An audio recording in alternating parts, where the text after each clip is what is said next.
como se aprobó el proyecto de ley, todos los ciudadanos de la provincia y del país pueden vender su bien inmueble una vez que se publique en el registro oficial la ley y no grava el impuesto a la ganancia extraordinaria. Yo aquí he escuchado ejemplos de que si yo he comprado una propiedad en 30.000, la voy a vender en tanto, me tengo que pagar el 75%. Eso es totalmente falso. En primera venta, los bienes inmuebles no gravan el impuesto a la ganancia extraordinaria. Y en el caso que sea una segunda venta, tiene derecho a una ganancia ordinaria. Le pongo un ejemplo. En primera venta no grava. Si el bien inmueble es nuevamente vendido, una persona puede vender, si compra en $100.000, puede venderlo en 10 años en $200.000 y no paga un solo centavo. Incluso en la mayoría de casos, ese 75% a la ganancia extraordinaria es mucho menor que el 10% que se cobra actualmente, porque es un 10% a la ganancia total, al incremento total. Y este 75% es exclusivamente a esa franja especulativa. Incluso es más conveniente que tener el dinero en el banco, comprar un bien inmueble, porque le permite ganar mucho más que la tasa pasiva que le paga un banco a plazo fijo, con más de 361 días. Existe una franja exenta de $9.000 todavía, que garantiza que las personas puedan vender sus bienes con una ganancia normal, ordinaria, lógica, evitando la especulación y sobre todo garantizando a los ciudadanos que no tienen todavía una vivienda que puedan adquirirla. Incluso está cubierto el costo financiero cuando la vivienda es adquirida con un crédito del BIES o de cualquier institución financiera privada. Sin embargo, se ha explicado muy bien, aquí estuvieron gente de Servicio de Rentas Internas explicando cómo se aplica, pero quizás hay un tema que es el más importante y no se discute porque se ve al ámbito político pero no al técnico. Es esta necesidad de sincerar los costos de los predios que terminan siendo considerados para el pago del impuesto predial. Quizás ese es el tema que debería discutirse aquí, porque resulta que los valores se establecen por el precio comercial y muchas veces los impuestos prediales no están considerados sobre ese valor, sino por valores ínfimos que el mismo propietario lo interpone para no pagar el precio real del impuesto predial. Ese quizás es el debate que debería centrarse en este tema de la ley propuesta.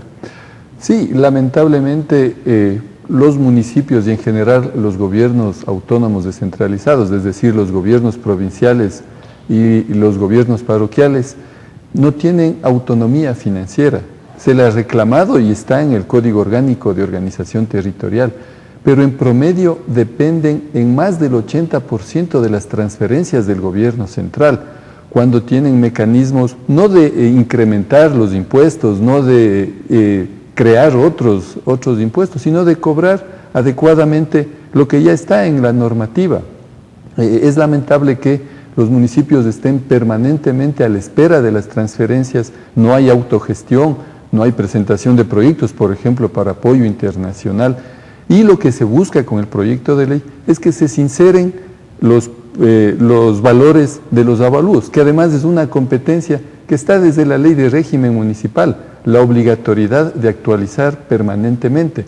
Lamentablemente no lo hacen o muy pocos municipios han manejado técnicamente este instrumento que es el catastro, que les permite no solamente cobrar el impuesto predial, sino planificar la ciudad, tener una información territorial, les permite planificar las vías, los servicios básicos. Esto también se quiere con el proyecto de ley. Es hora ya de que los municipios ejerzan esa autonomía financiera que les permita invertir en obras como agua potable, alcantarillado, vialidad urbana. En el caso de los gobiernos provinciales todavía es mayor el problema. Más del 90% dependen de las transferencias, cuando también tienen mecanismos bastante eficientes como tasas, por ejemplo, contribución especial de mejoras. Hay un ejemplo importante como el gobierno provincial de Tungurahua, que tiene una vialidad muy buena y ha sido en base a una cultura tributaria que le ha permitido mejorar las condiciones de vida de la población.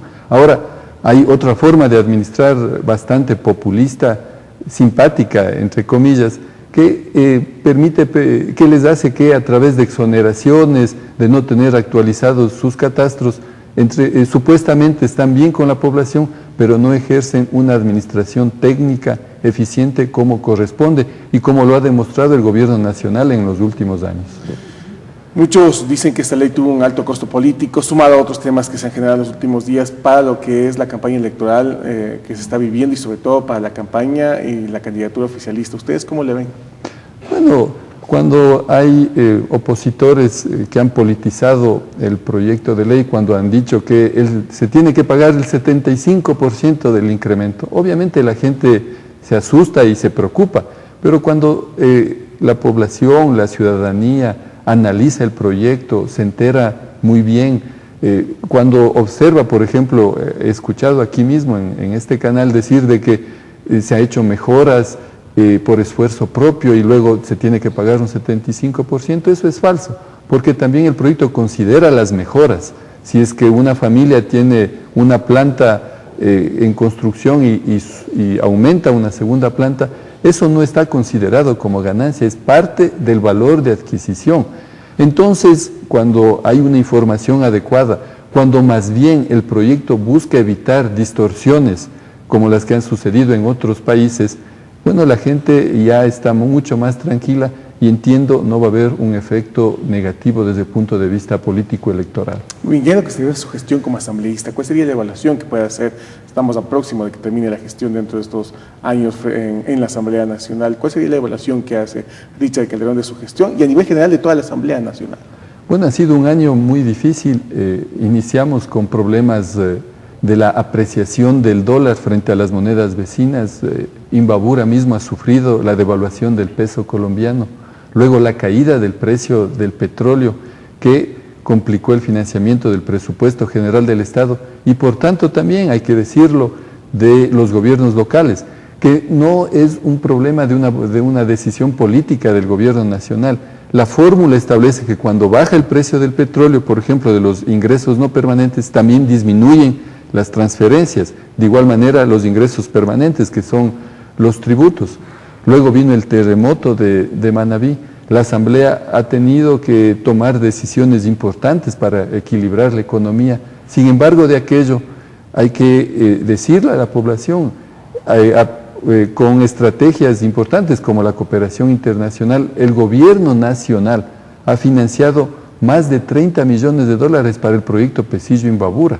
Se han retomado, por ejemplo, obras viales en la provincia de Imbabura y la Asamblea ha contribuido con, por ejemplo, la ley de incentivos tributarios que ha permitido financiar en gran medida los problemas que ha tenido el país, la ley de alianza público-privada también, y ya particularmente en el trabajo ya de mi comisión, de la Comisión de Gobiernos Autónomos, es una de las comisiones que más ha trabajado, se ha fiscalizado también, se ha aprobado varias leyes. Posiblemente estamos entre las 3 primeras comisiones de mayor trabajo legislativo y esa ha sido nuestra función, hacerlo con responsabilidad, con la confianza que nos dio el pueblo imbabureño. Estamos ya a pocos meses, a 4 meses de terminar nuestra labor y nos queda la tranquilidad de haber servido con honestidad y con responsabilidad, como así fue el mandato del pueblo imbabureño. ¿El futuro político de Richard Calderón cuál va a ser? Bueno, yo tengo mi actividad privada textil desde hace más de 20 años. Para mí la política ha sido un mecanismo de servicio a la población. Yo me dedicaré a mis actividades privadas. Vengo de una población eminentemente productiva como es la ciudad de Atuntaqui, en la que a través de esa actividad textil también se genera empleo, se contribuye al desarrollo. Por cierto, frente a muchas mentiras que se han generado, que mi fábrica se ha trasladado a otra ciudad, al Perú, es totalmente falso. Jamás en mi vida se me ha cruzado por la mente. Voy a seguir trabajando en mi ciudad, en Atuntaqui, apoyando también al desarrollo de la provincia de Imbabura. He estado ya algunos años como alcalde, como asambleísta, y creo que es importante también el de que se dé espacio a nuevos cuadros. Apoyaré, eso sí, este proceso de la Revolución Ciudadana, a nuestros candidatos, a Diego García, a Silvia Salgado, a José Chalá, a Verónica Chicaiza, porque creemos que ha sido un proceso que ha cambiado la historia de la provincia de Imbabura y del país, con una mejor calidad de vida, con inversión pública importante en Imbabura, y creo que esto tiene que continuar. Hoy agradecemos esta mañana la presencia de Richard Calderón, asambleísta por la provincia de Imbabura. Una pausa, seguimos con más entrevistas.